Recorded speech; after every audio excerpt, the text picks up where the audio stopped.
আকিল শেখ। আজকে তাকে নিয়ে একটি ফ্রিজ চেক করতে আসছি। আস্তে, এখন প্রথমে তুমি কি করছো বলো? প্রথমে ক্লাম মিটার লাগাইছি। হ্যাঁ, ক্লাব মিটারে তুমি ওইটা কোন জায়গায় রাখছো? এম্পিয়ারে। এম্পিয়ারে। হ্যাঁ, আচ্ছা, এখন তুমি এই ফ্রিজের কি সমস্যা বলো? মানে কাস্টমার এই ফ্রিজের কি সমস্যার কথা বলছে, এদিকে থাকাও। চালু হয়ে আবার বন্ধ হয়ে যায়। চালু হয়ে আবার বন্ধ হয়ে যায়, আর ফ্রিজের ডালা খুলে গেছে, এটা সমস্যা। এখন আমরা সর্বপ্রথম দেখব ফ্রিজে কি চালু হয় কি না, অন্য অন্য সমস্যাগুলি আগে নির্ণয় করব, সবার শেষে ওই ডালার কাজ করব, তাই তো? প্রথমে তুমি কি চেক দিবা? Compressor check. কম্প্রেসর চেক দিবা। আচ্ছা, ঠিক আছে, চেক দাও। 7.27 জানি। 7.7 না 2? আচ্ছা, আমরা আবার দেখি। এই দেখুন, এখানে রিলে টিপ করতেছে। আমরা আবার এখন দেখব কত নে।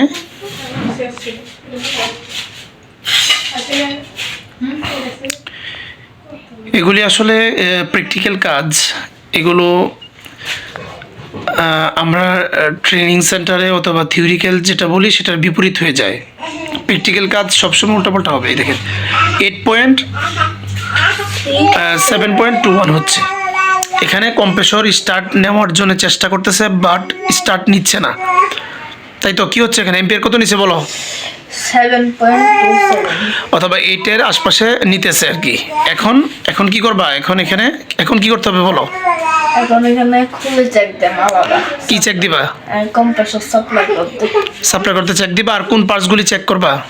Relay overload. আচ্ছা, ঠিক আছে, তো এখান থেকে হ্যাঁ খোলো। হ্যাঁ, এখন ওইটা খোলো, বক্স খোলো। বক্স খুলতে পারবা? এই যে আগে ময়লাটা সরাও।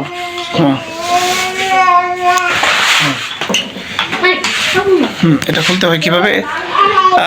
আসলে টার্মিনাল বক্স খুলতে গেলে অনেক সময় জামালায় পড়তে হয়। খোলো। হ্যাঁ, তুমি ওদিক দিয়ে, হ্যাঁ এদিক দিয়ে দাও, আমি এদিক দিয়ে চাপ দিতেছি। খোলো। দাও।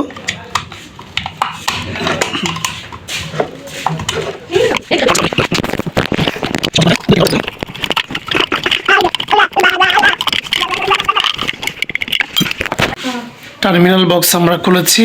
এখন সর্বপ্রথম কি চেক দিবা? রিলে বা ওভারলোড, দুইটা চেক দাও। হ্যাঁ, ওকে, দুইটা খোলো। স্টার স্ক্রুড্রাইভার খোলো। আচ্ছা, খোলো আগে রিলে ওভারলোড দুইটা খোলো।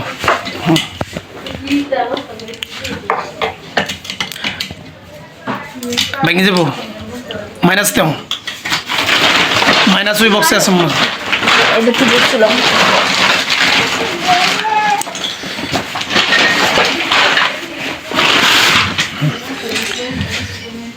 আস্তে আস্তে। হ্যাঁ,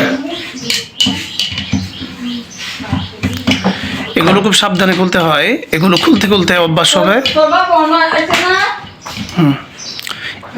ওই হ্যাঁ, ওকে।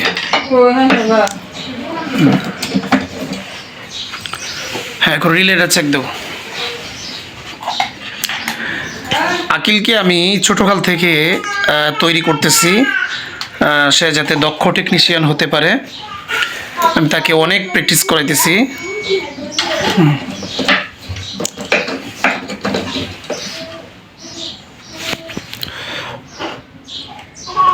এই পাশে তো পিনটা ওইটার ভিতরে ঢোকাবো, ওইটার মধ্যে তো লোহা লাগানো আছে।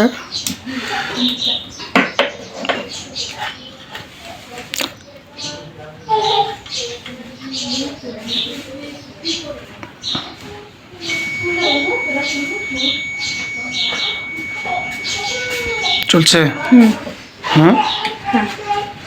ওভারলোডটা দেখো স্যার। কি সমস্যা হয় এটা?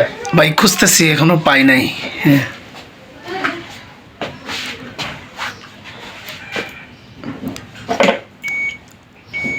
ধরো, ভালো করে ধরো, জোরে চাপ দাও।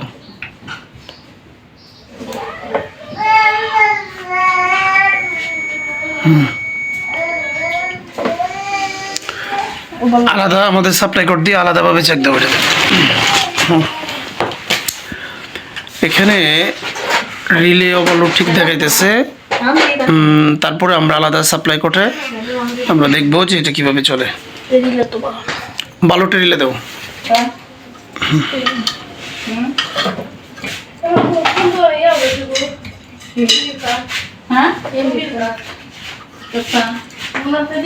দেখি তো চলবো। তারপর রিলেটা চেক দিয়ে নাও। এখন আমাদের এখান থেকে পুরাতন রিলে ওভারলোডের মাধ্যমে আমরা চেক দেওয়ার চেষ্টা করব যে কম্প্রেসরটা চলে কিনা। আমরা সহজেই চেক করতে পারি, যেহেতু হ্যাঁ আকিল নতুন, তাকে প্র্যাকটিস করাচ্ছি।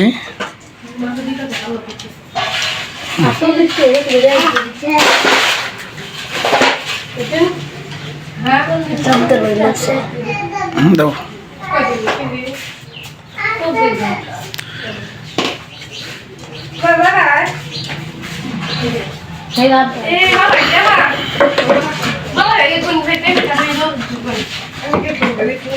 উপরতে দাও। হ্যাঁ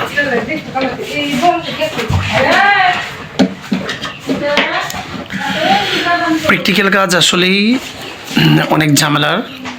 যদি শিখে ফেলতে পারেন তাহলে সহজ। যেহেতু আকিল নতুন, ওকে, এখন আমরা আমাদের আলাদা সাপ্লাই কোটে এটা দেওয়ার চেষ্টা করতেছি। আমরা সহজেই বুঝে গেছি যে কি অবস্থা। তারপর আকিল যেহেতু কাজ শিখতেছে, দেখি এম্পিয়ার কত নিচ্ছে। দাও 9.8.97.0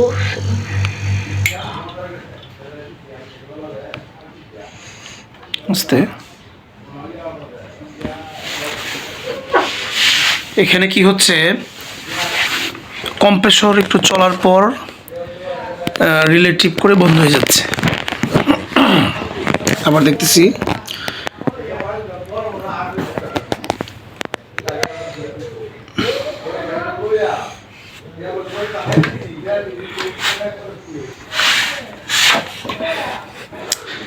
কম্প্রেসর ধরো না।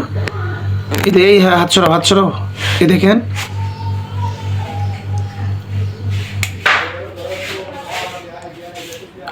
সিক্স পয়েন্ট পর্যন্ত এম্পিয়ার নিয়ে কম্প্রেসর চলে আবার বন্ধ হয়ে যাচ্ছে। আবার আমরা দেখব কম্প্রেসরের আওয়াজটা শোনেন। টেস্টারটা দেবো তো দেখি। ফ্রিজে ধরো না। এই ফ্রিজের সমস্যা হলো যে কম্প্রেসর চলতেছে না। আমরা এটা কম্প্রেসর কোনো এই পোর্টে কোনো লাইনও পাচ্ছে না। আমরা শর্ট দেওয়ার চেষ্টা করেছি, কম্প্রেসর চলতেছে না। এখানে সমস্যা হলো যে কম্প্রেসর ড্যামেজ হয়ে গেছে। কম্প্রেসর ড্যামেজ হওয়ার অনেকগুলো কারণ থাকে। তার মধ্যে একটা কারণ হলো যে 6, 7, 8, 10 সেকেন্ড চলার পর কম্প্রেসর চলবে না, চলতে চায় চলবে না, অথবা চলতে চেষ্টা করবে বাট স্টার্ট হবে না, স্টার্ট নিলেও বন্ধ হয়ে যাবে, এম্পিয়ার বেশি দেখাবে।